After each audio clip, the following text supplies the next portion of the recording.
America, Israel और Iran जंग को आज 13 दिन हो चुके हैं। ईरान ने अमेरिका, इजराइल के सामने हार मानने से इनकार करते हुए पूरी खाड़ी देशों पर हमले कर दिए हैं। युद्ध के कारण मध्य पूर्व और वैश्विक तेल बाजार प्रभावित हो रहा है। अब ईरान के राष्ट्रपति मसूद पेजेश्कियन ने युद्ध खत्म करने के लिए 3 शर्तें अमेरिका और इजराइल के सामने रख दी है। 3 मुख्य शर्तों में वैध अधिकारों की मान्यता, हर्जाना और भविष्य के हमलों के खिलाफ अंतर्राष्ट्रीय गारंटी। उन्होंने कहा है कि ईरान के अधिकारों की मान्यता, युद्ध के लिए मुआवजा और भविष्य में हमलों के खिलाफ ठोस अंतर्राष्ट्रीय गारंटी मिलने पर ही संघर्ष खत्म किया जाएगा। इसके अलावा उन्होंने क्षेत्रीय शांति के प्रति ईरान की प्रतिबद्धता को दोहराया है।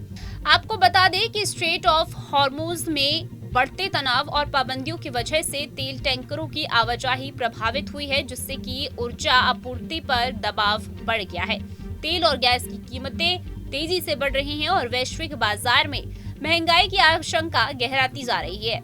इसके कारण पाकिस्तान, रूस, ईरान को मनाने में लगे हुए हैं। ईरान के राष्ट्रपति मसूद पेजेश्कियन ने कहा है कि युद्ध खत्म करने का एकमात्र रास्ता यह है कि ईरान के वैध अधिकारों को स्वीकार किया जाए, युद्ध में हुए नुकसान की भरपाई की जाए और भविष्य में किसी भी तरह के हमले के खिलाफ ठोस अंतर्राष्ट्रीय गारंटी दी जाए। उनका कहना है कि अगर इन तीनों शर्तों को मान लिया जाता है तो तेहरान जंग खत्म करने के लिए तैयार है।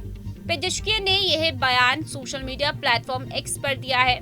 उन्होंने लिखा, रूस और पाकिस्तान के नेताओं से बात करते हुए मैंने इन इलाकों में शांति के लिए ईरान के वादे को फिर से पक्का किया है।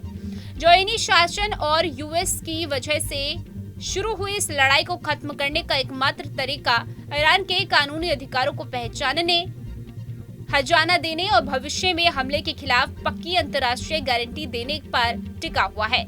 पेजेश्कियन की इस पोस्ट से संकेत मिलते हैं कि ईरान से अच्छे संबंध वाले देश जंग रुकवाने के लिए डिप्लोमेटिक रास्ते की तलाश कर रहे हैं। पेजेश्कियन ने साफ किया है कि उनके देश पर ये युद्ध अमेरिका, इजराइल पर थोपा गया है।